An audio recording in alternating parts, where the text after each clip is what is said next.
Everyone's pretty darn close.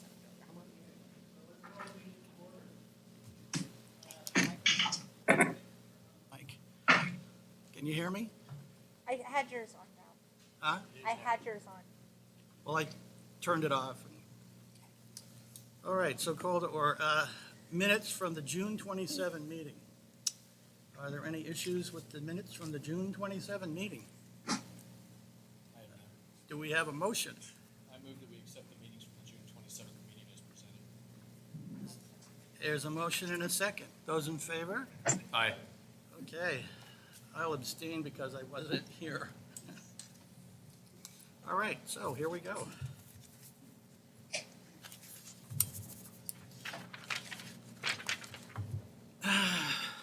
So good evening. My name is Ralph Lewis. I am the chairperson for the Stayton Planning Commission, and I will be presiding over this hearing. This is a time and place set for the public hearing in the matter of land use file 11-06/22, applications for annexation and comprehensive plan map amendment for 11 acres of land on Golf Club Road. This hearing is now open.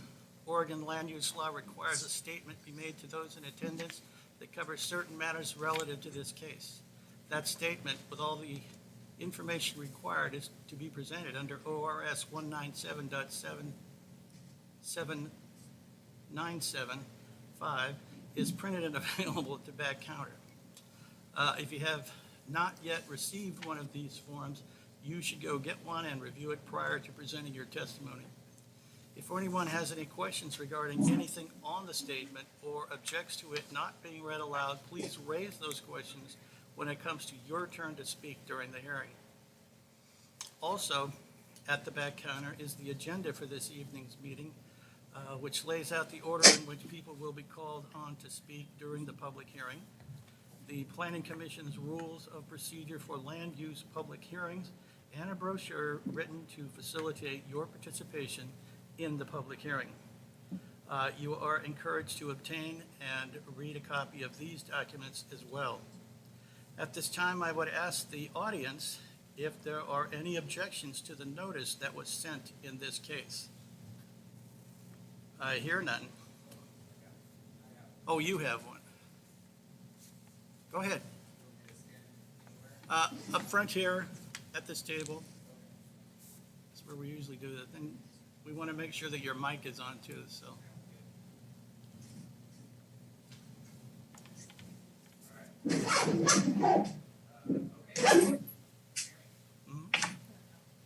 Oh, I see. Yeah, you need to push the little button so the little green light comes on. Okay. You're in. All right, perfect. I guess first off, my name is Chris Roberts, and I live at 777 Shaft Road in Stayton, Oregon. And I own the property at 9580 Golf Club Road, which is directly to the north of this property that's being annexed or applied to be annexed. I brought a letter with me. I apologize. We just got the notice last week, and time was short, so we didn't have a chance to get it all submitted and emailed through the proper channel. But I gave a couple copies here. And so I've been. Excuse me if I may, Yeah. Chris and Mr. Chairman. Chris, this is not the opportunity for testimony on the application. But if you have an objection to the notice that was provided, this is the time to raise that objection. Oh. And there'll be a subsequent time in which we'll be asking for your testimony. Okay, thank you, Dan. Yeah, I don't have an objection to the notice that was Okay. provided. Okay. I will go back and take my seat. And I'm assuming you're the only audience member in the room, so if you want to stay at the table, great. Otherwise, Okay. yeah, back to your seat. That's entirely up to you. All right, sounds good. Okay. So, I hear that. So we start off again with, to the jurisdiction of this body to hear and consider this case? I hear none. Are there any declarations of conflict of interest, ex parte contact, or bias by any members of this body? No. I hear none. When it is your turn to speak, please state your name and address for the record. As a participant in the hearing, the city is required to notify you of the final results of the process. We are now ready for the staff introduction. Good, thank you, Mr. Chairman, members of the commission, members of the public. The hearing this evening is on two concurrent applications. One for annexation of the property into the city limits, and the other to change the comprehensive plan designation from residential to industrial. On each of these applications, the role of the Planning Commission is advisory to the City Council. This matter will be forwarded to the City Council, who will be holding a second public hearing and be making a final decision. With that, I will take a break and be back with the staff report after the applicant's presentation. All right, thank you. So, applicant's presentation. Is the applicant here? Okay. Yes, good evening. My name is Laura LaRock. I'm with Udell Engineering and Land Surveying, and I am the applicant's representative. Can everyone hear me okay? Yes. Yes. Great, wonderful. Good evening. I appreciate the opportunity to present this application. As Dan had mentioned, it is a concurrent review for a request to annex a piece of property totaling 11 acres with a concurrent review of a comprehensive plan designation amendment to change the property designation that's in the Stayton comprehensive plan from residential to industrial. The site is owned by Jim and Jorlene Crowther. They've owned this property for a number of years, and over time it's been developed with a mix of uses that can be best described as industrial as well as some commercial in nature. The total site is 11 acres, as I mentioned, and their request to annex is the entire acreage, the 11 acres that's owned by the Crowthers, as well as the abutting right-of-way. The site has been developed, as I mentioned, over a period of years since about the 1970s. It consists of gravel parking areas, some industrial building, even some residential uses. The site's bordered by a mix of uses as well. Some large acreage residential properties to the north. To the east is a stormwater treatment for a subdivision that's further to the east. To the south is a manufactured home community. And to the west would be the budding roadway. As I mentioned, there's no development with this proposal. The site is contiguous with the city limits of Stayton, and therefore eligible to be annexed. The rest of the annexation code review criteria is specific, just saying that if the site is brought into the city limit, is it have the ability and is it timely to be developed in the future? As presented in the application narrative and also in the staff report, it describes what public utilities are available to the site. The site does have, could have, upon development, access to water, sewer, and storm. However, there is no development proposed with the application, and the site is currently served by private water and private sewer systems, and that is not proposed to change with the annexation. The rest of the review criteria is very specific to the comprehensive plan review criteria, as well as applying the initial zone map amendment. And I think those are pretty in-depth into the material that was submitted, so I will not recap that, but I will be available to answer any questions if you have any. And with that, I'll conclude my presentation and turn it over to questions. We're going to do questions in a little bit. So now we go back to the staff report. Good, thank you, Mr. Chairman. As previously stated, these applications, your role is to provide a recommendation to the City Council. Looking at the application for annexation, the code establishes six criteria for approval. The first is that need exists in the community for the land proposed to be annexed. The draft order that I've provided lays out my analysis of the buildable lands inventory in the 2013 comprehensive plan, as well as the current inventory of vacant land in the city. Secondly, whether the site is or is capable of being served by adequate city public services. There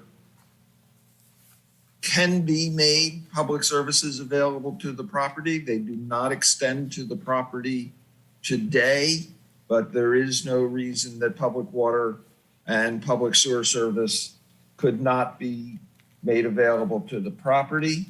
I do note here in the packet is an email from the city engineer who has recommended that there be a recorded agreement with the property owner that does obligate the owner or future owners to connect to city utilities when there is a future development proposal for the property, but there is no requirement to connect to city services just because they are annexed into the city. Third criterion is that it is contiguous to the existing city limits, and it is on two sides, so on the south and the east. Fourth, that it is compatible with the character of the surrounding area and complies with the urban growth program and policies.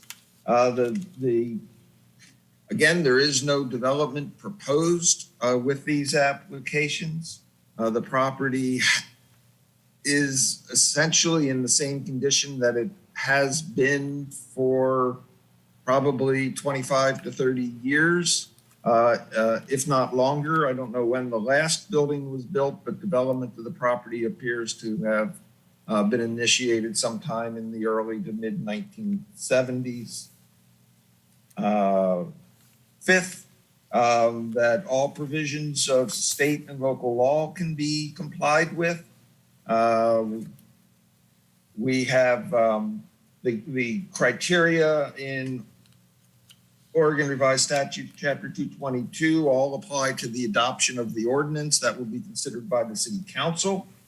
The property owner has consented as required by law, and notice has been provided to the Department of Land Conservation and Development 35 days in advance, as is required by statute.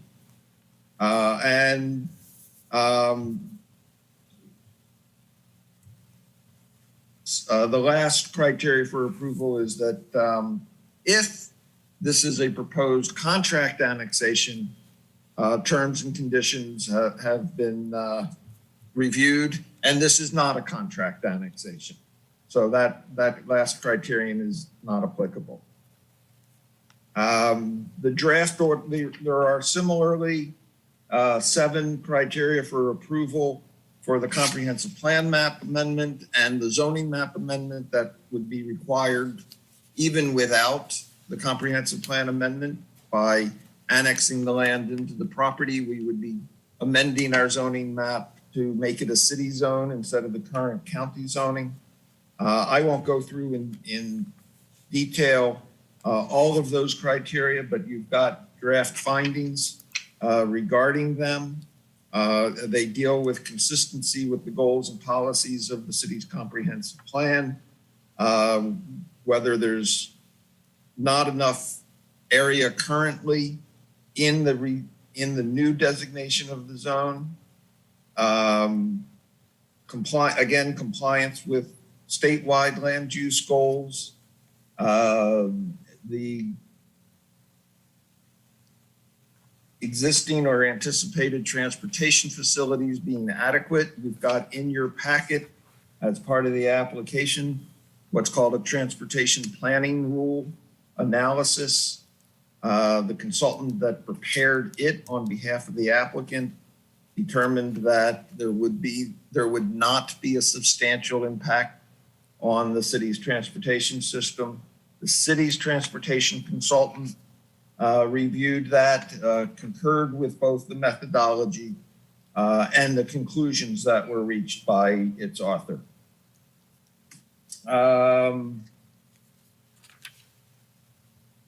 That the current comprehensive plan provides more than the projected needs for land in the existing land use designation. We currently have more than twice the amount of designated residential land than the comprehensive plan projects that we will need. Again, public facilities and services can be made available, and there will not be a significant adverse effect on existing or planned uses on adjacent lands. Again, there is no development proposal associated with this application. And as the applicant's representative explained, we've got a mix of uses surrounding it, the undeveloped, unplatted remainder of the Phillips Estate subdivision to the east, the Oak Estates Mobile Home Park to the south, two large lots that are currently used for crop production, each with a single family dwelling on the west side of Golf Club Road. And again, this property has been developed essentially in its current condition for 40 plus years.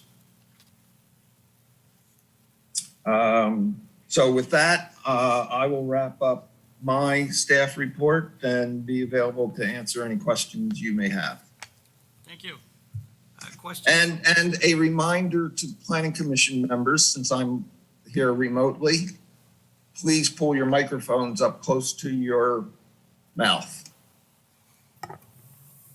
Okay. Much better. All right. So do we have any questions from the commission? I have none. Doesn't look like it.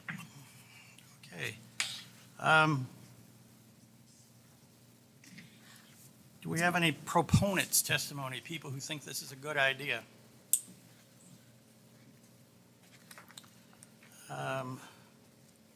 Opponents, people who don't think this is a good idea. Just back to your seat. So go through the process again, your name, address. Okay, we'll start over here. All right. My name is Chris Roberts, and I reside at 777 Shaft Road in Stayton, Oregon. I own the property, one of the properties to the north at 9580 Golf Club Road, which has a single-family residence on there. I also have lived on that property for 5+ years in the past as well. Currently, I rent it out to some relatives, but I have a letter here which I've been asked to read. I don't know if we passed those out, but I apologize for not getting it to you a little sooner. We got the notice last week and wanted to get it done. So I've been asked to read the letter, so I'll just jump in. The letter is actually from both myself and my wife, as well as Terry and Teresa Guerin, who are the owners of 9574 Golf Club Road, also a single-family residence that adjoins the property to the north. They could not be here tonight due to illness, but the letter is signed by them, and it's from both of us. So I'll just jump in here. As property owners with land that directly adjoins with this property that is applied to be annexed into this city as light industrial property, we have the following comments and concerns. And maybe let me just clarify before I continue. The comments and concerns are not necessarily as regarding the annexation itself. It's more so regarding the zoning and the change to the comprehensive plan from residential into light industrial.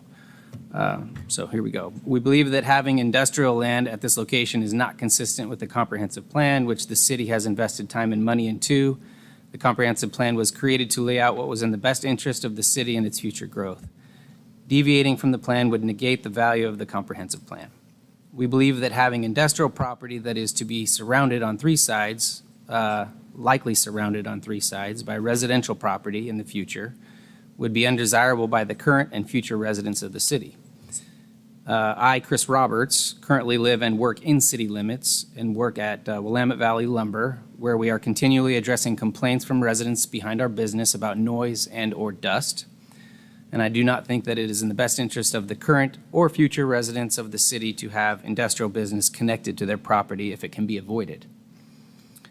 We believe that if it is to become zoned light industrial, it will diminish the future value of our property, which is included in the comprehensive plan to be future residential property.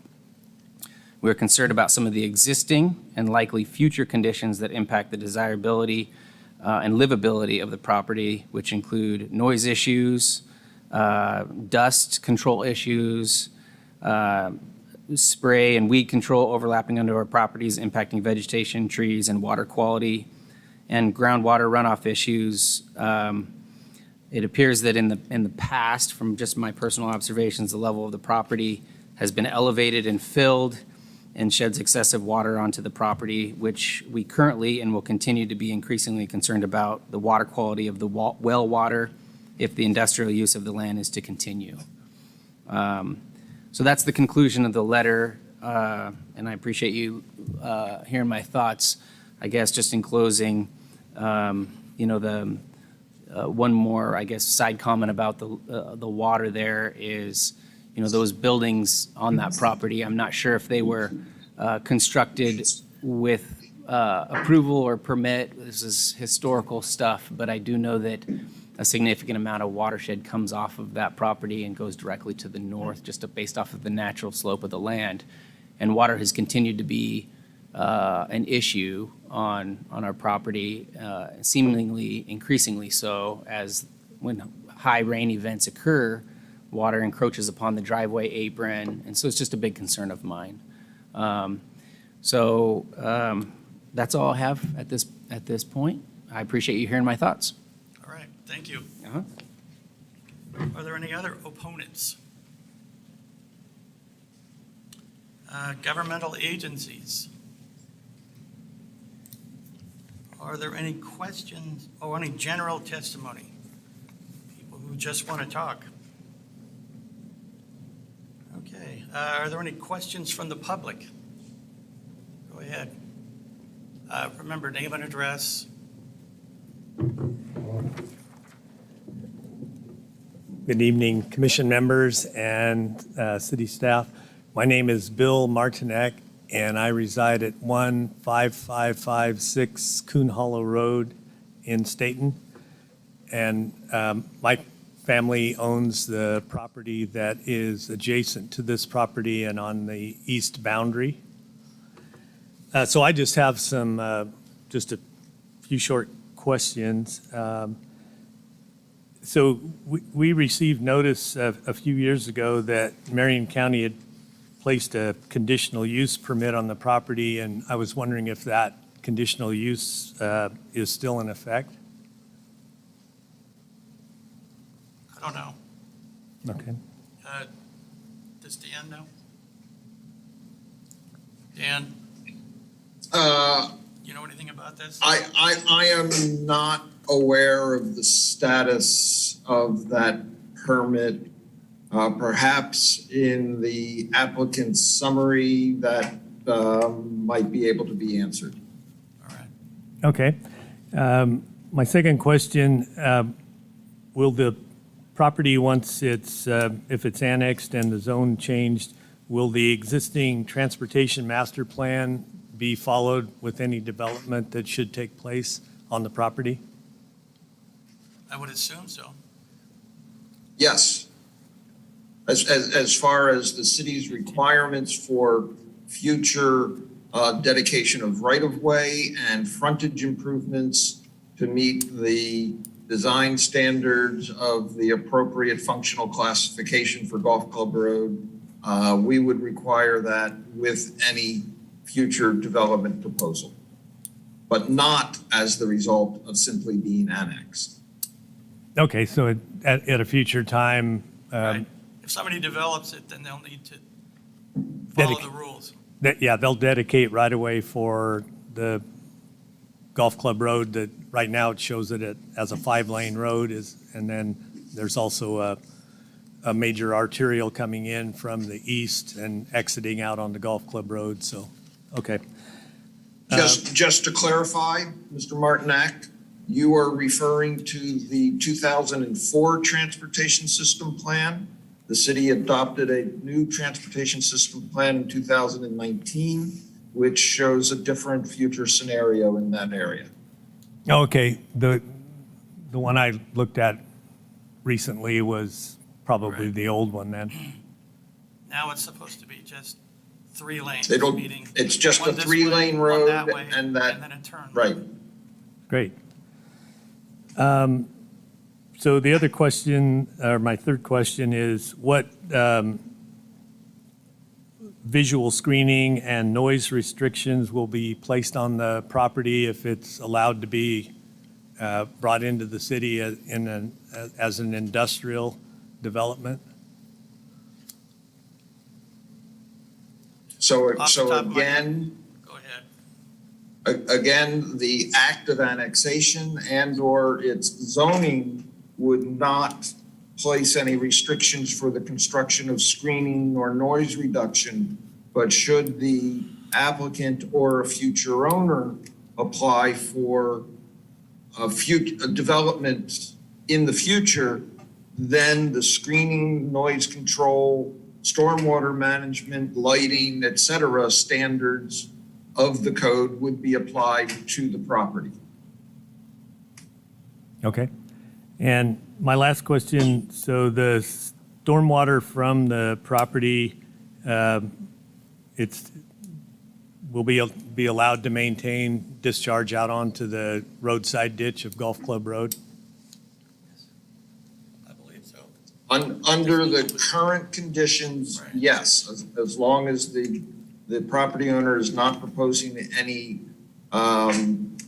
additional development activity, there would be no required changes to the property. But again, when someone develops it, But they would have to meet code. correct. Okay. Thank you. Okay, those were all the questions that I had. Thank you. Thank you for your time. So do we have any questions from the commission? Nope, we didn't have any before. I guess we don't have any now. So does the applicant have a summary? Ms. LaRock? Yes, thank you. I appreciate the folks coming out to the meeting tonight and expressing their comments and concerns. So I will address as much as I can remember, and if there's others, please feel free to remind me of those. It did not sound from what I heard that there was any questions regarding the annexation. So the annexation in itself is just changing the jurisdiction boundaries of the property and the abutting road from Marion County to the city of Stayton. A lot of the questions and some of the comments were addressed to seemingly development concerns, and I will not address those this evening as there's no development or changes to the actual property proposed other than just the annexation and the comprehensive plan destination change. There was some questions a little bit about the comprehensive plan destination that was proposed with this application.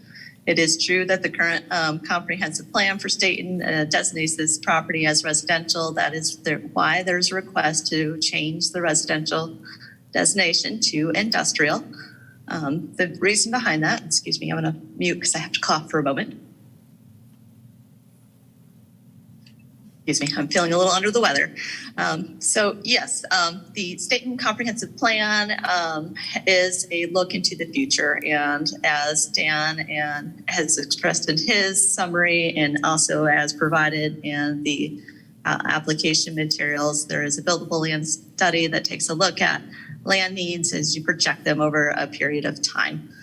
These comprehensive plan and these long-range planning processes that the city goes through are not intended to be static. They are intended to take a look over time to make sure they're still meeting the needs of the community.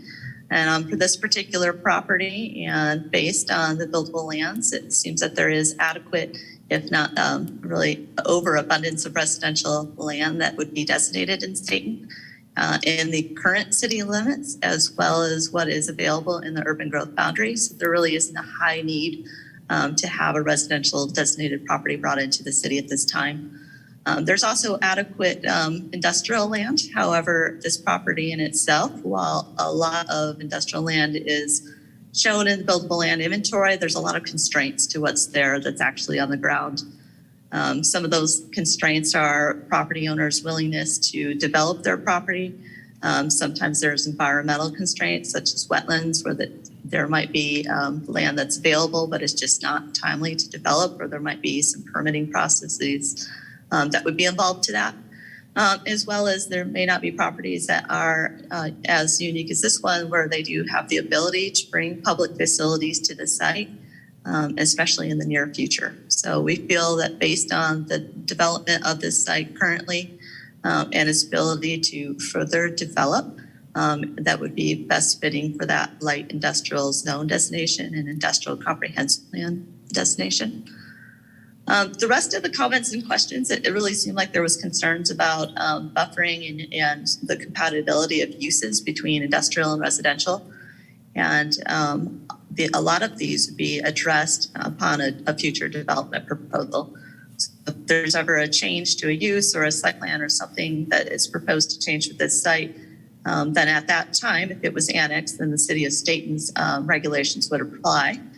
And I can bet that the city of Stayton's standards and design and buffering transition kind of codes are at a much higher level than what would be imposed if this property was to remain in the county.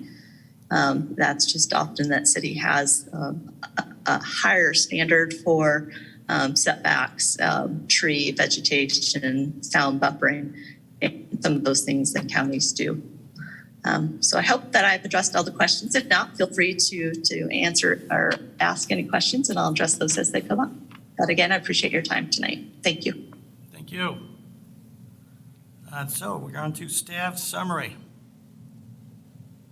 I think that Laura actually touched on most of what I was going to be saying for my summary. The one additional thing I will say in reply to one of the concerns or comments expressed by Mr. Roberts, as well as, or in the letter from Mr. Roberts and the other property owners to the north, it was the comment about how changing the comprehensive plan designation would be a deviation from the plan and detract from it.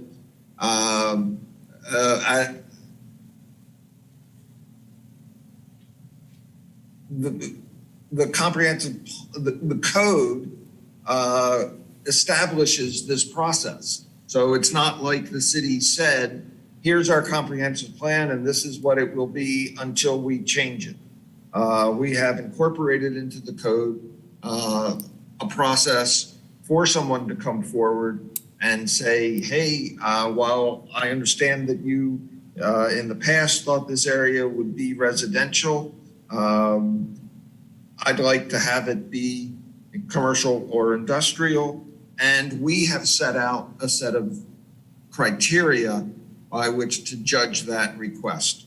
And in this case, again, the draft staff report suggests that you can make findings that each of those criteria have been met. With that being said, you've got a draft order in the packet. As I said in my staff report, as I do in each staff report, this was written without the benefit of any public testimony having been received. Now that we have received some, it is important that your order reflect the comments and respond to them.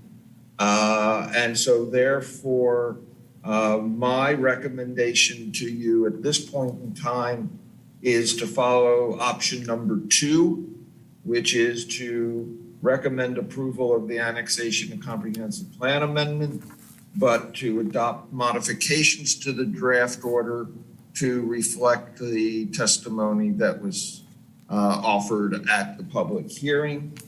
And I will get I will incorporate that into the draft order. All right, thank you. So with that, we'll close the hearing. So what do you all think?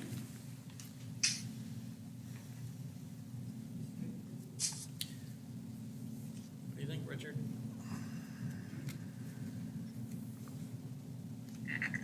I do have some concerns about the changing this to light industrial and the type of industries that are allowed in that type of zone. And considering the residential properties to the south and to the east and to the west,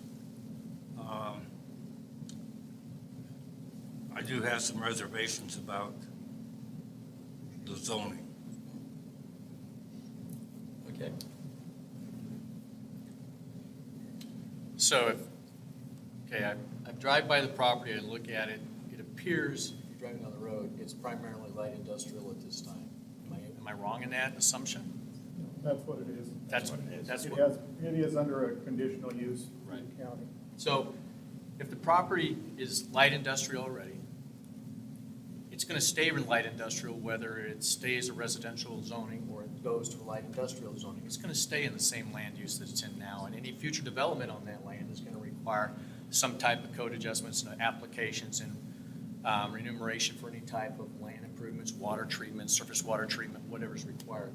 So I guess the question tonight is if we're annexing this property in as light industrial, and as Dan said, under recommendation number 2, he'll incorporate the comments that were brought before us tonight into that. Other than labeling it as it is being used at this time, we're not, I don't see any difference. We're not going to change it. Right. Okay.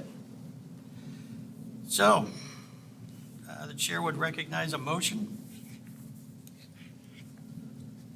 So I recommend approval of the annexation and comprehensive plan amendment, adopting modification to the draft order. Under option 2.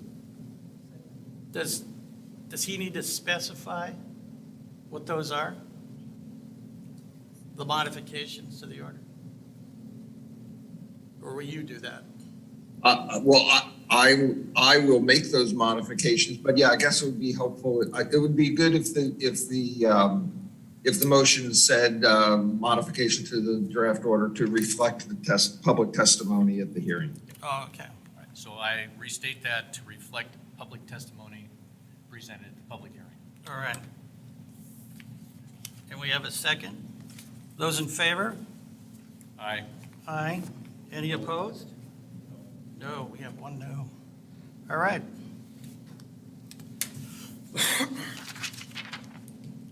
The commission's recommendations will be forwarded to the Stayton City Council, who will hold their own public hearing prior to rendering a decision on the application.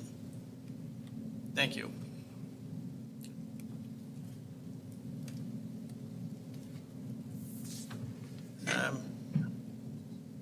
Is there any other business today?